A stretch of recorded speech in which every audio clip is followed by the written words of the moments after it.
सभी व्यक्ति जन गुरुजन श्रद्धालु सजन बिंद से यही कहना चाहूंगी कि यह भक्ति लोक गाथा सुनने की मौका बार बार नहीं मिलता है।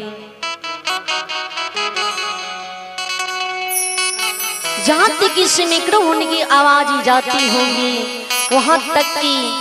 माता एवं बहनों से, दोस्तों, बुजुर्गों, साथियों से, बच्ची एवं बच्चियों से अता आग्रह करती हूँ, विनती करती हूँ, इस माइक्रोफोन की आवाज सुनती ही इस मैया रानी के दरबार में आने का कृपा करें। आकर इस भक्ति लोक गाथा सुने, सुन कर की लाभ उठावी, पुण्य की भागी बने। हे गुरुजन, कवि गोसाई जी तुलसीदास जी ने मानस में दर्शाए हैं, जब तलक रहेगी जिंदगी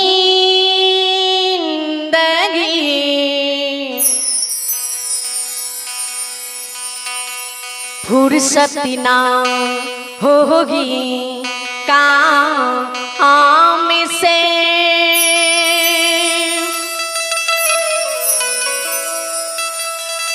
थोड़ा थोड़ा समय निकालिए ए मन बाबू, प्रेम कर लो भगवान से।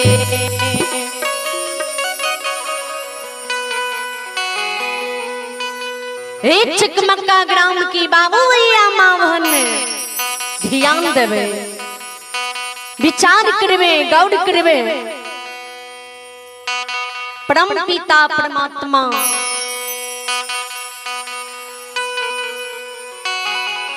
ये कलयुग कलयुग में ये कलयुग की नरलोक नर नारी के जल की काया सृजने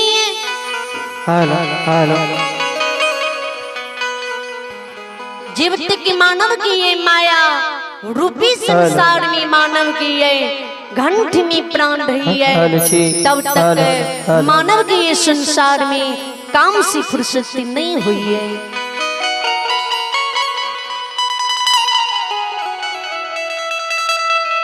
एक लिए उपस्थित भगवान के दरबार में जति के बाबू भैया माँ बहन बच्चा और बुजुर्ग लोग अब की बैसल छिए, सबसे अता आग्रह करे छी सब कियो एक बार दोनों हाथ बढ़ करके मुख से जोरदार आवाज लगा के जयकार करबे। बोल बोल मैया भगवती महारानी की जय, श्री देवदाता धर्मराज की जय, उमापति महादेव की जय, मैया पार्वती की जय,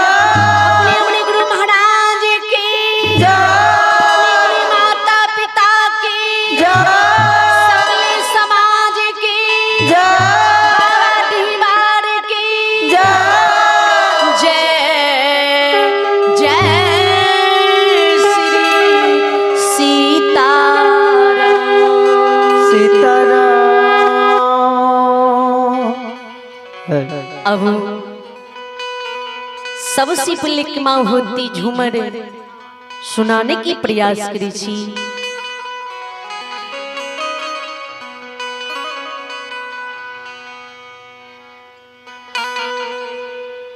दुखिया सेवक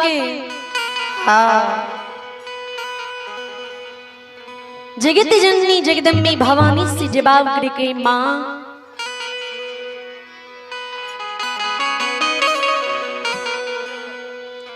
हे जगत जननी जगदम्बी भवानी माँ काली,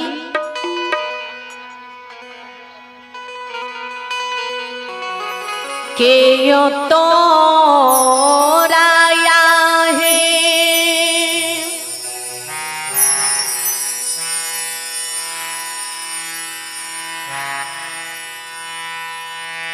काली माई पोखारी खून लगा है,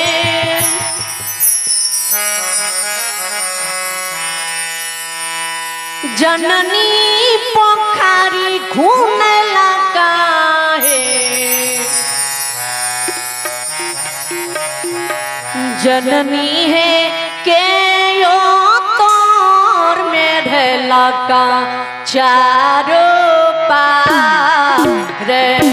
जगदम्बा मैया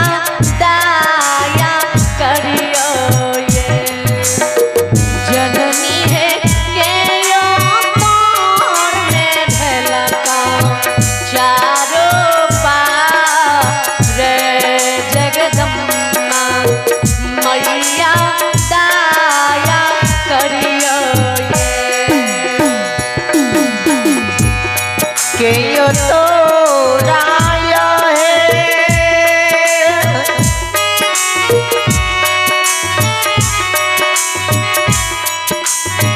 कालीमा पकड़ी कुनल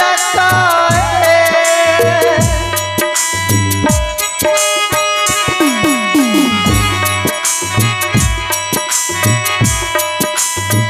जननी पकड़ी कुनल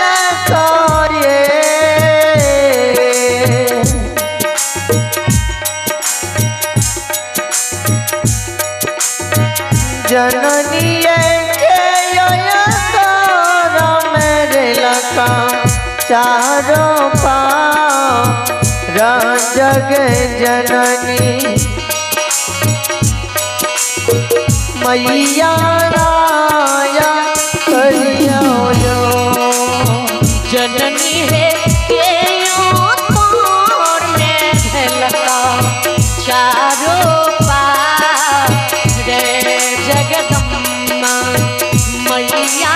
दया करियो ये बाबा मोरया हो सेवक पोखरी भूनल कई हो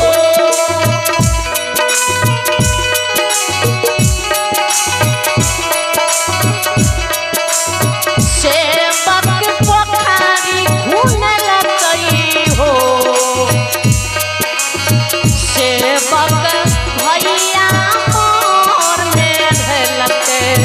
चारों पाँव रे सेवकिया सेवक राज जौती रे वो सेवक भैया मोर में ढलके चारों पाँव रे सेवकिया सेवक राज जौती रे हे बाबा मोराया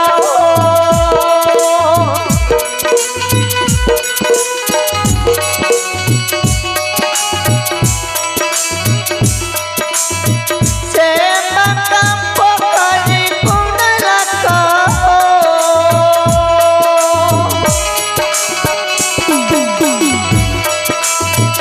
सेवक पकड़ी कुंडल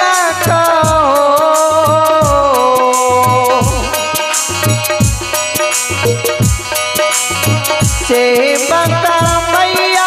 मोर मेरे लखा चारों पाँव रखे मकिया सेवक राज कहियो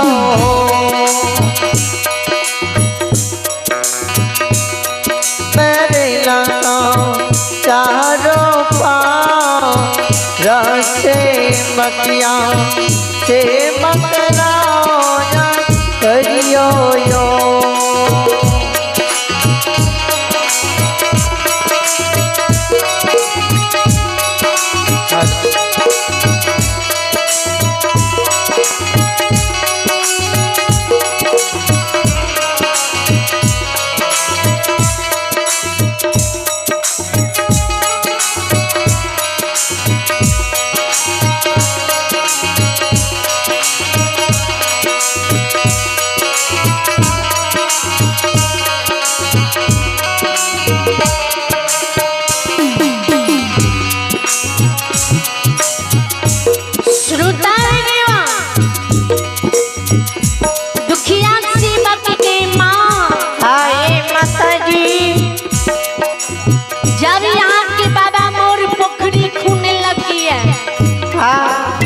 जब यहाँ की भैया मोर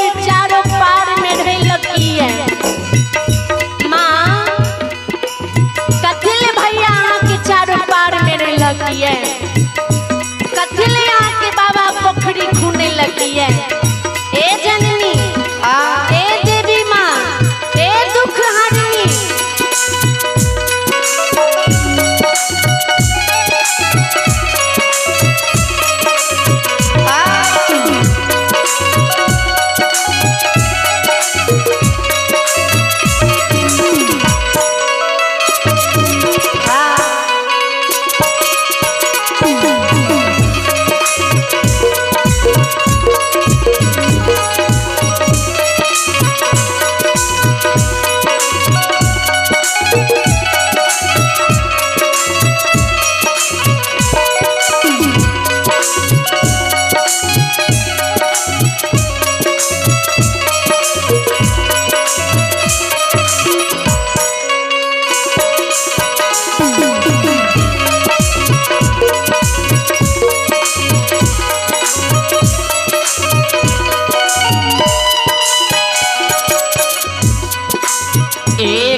जगदम्मा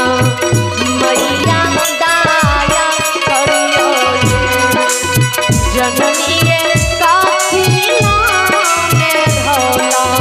चारो पार जगदम्मा मैया दाया करियो कटिले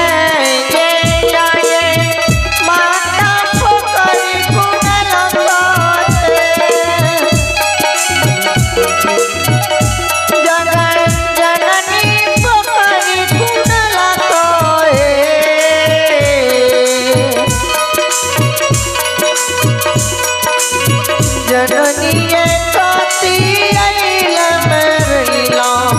चारो जग जननी मैया नाया करम जननी है काथिला में धौला चारो पार भगवती मैया दाया करियो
से बकरा जगियो से बकर झुमारा गलील में रहीलो से बगिया से बकरा जगियो एक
है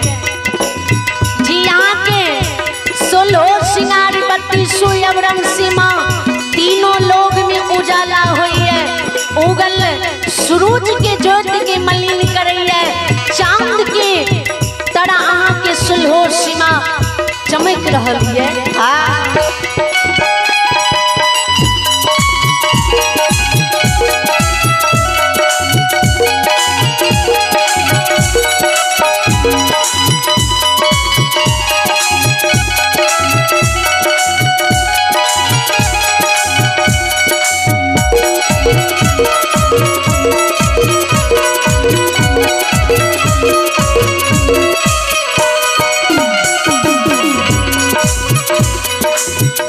पोखरी लहलिया सेवक पारन लट झरलो, सेवक पारन के सिया झरलो, सेवक गहवर धारा कैलो सुलहो सिंगार जैसे बकिया सेवक राज जौती है। हो सेवक गहवर धारा कैलो सुलहो सिंगार जैसे बकिया सेवक राज जौती है। पोखरी ना पलो सेवक घर लट झरलो,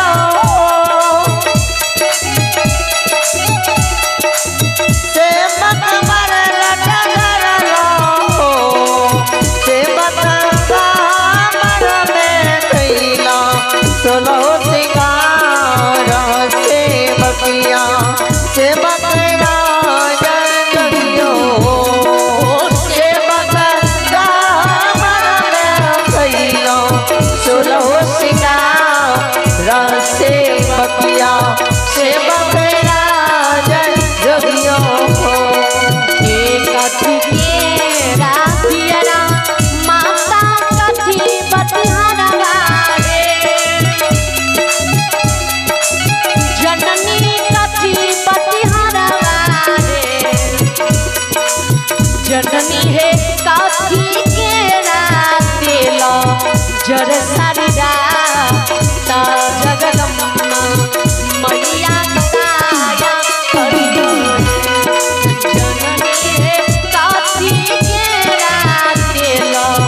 जर सारिया ता जगदम्मा मैया ताया करियो।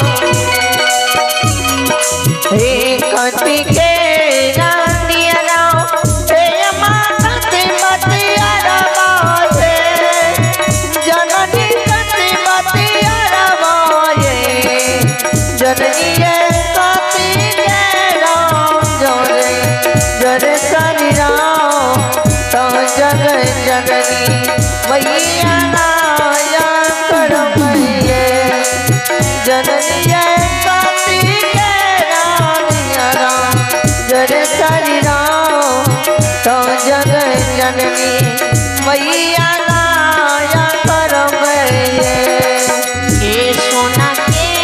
राम दियरा सेवक रुइया बतिहारवा हो,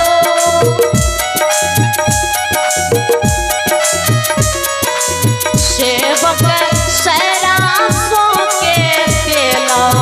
जर सारिया ता सेवकिया सेवक राज जौती है। हो सेवक सैरासो के तेला जर सारिया ता सेवकिया सेवक राज जौती है। हे सोना के रानिया सेवक री बतियारवा हो, सेवक री बतियारवा हो, सेवक सैरासो के तेला जर सारिया तो सेवकिया सेवक नाया कियो, सेवक सैरासो के तेला जर सारिया तो सेवकिया सेवक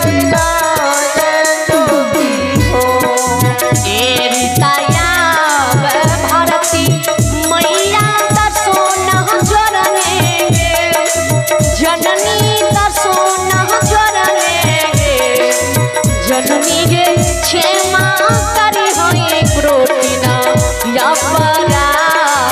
धा जगदम्मा मैया दाया करियो ये जननी के मातर बैठो तना या परा धा जग जननी मैया दाया करवैये जननी के मातर बैठो तना या परा धा जग जननी मैया दाया करवैये जननी के मातर बैठो तना या परा धा जग जननी मैया दाया करवैये। प्रेम शूल्य माता भागवती महारानी की जय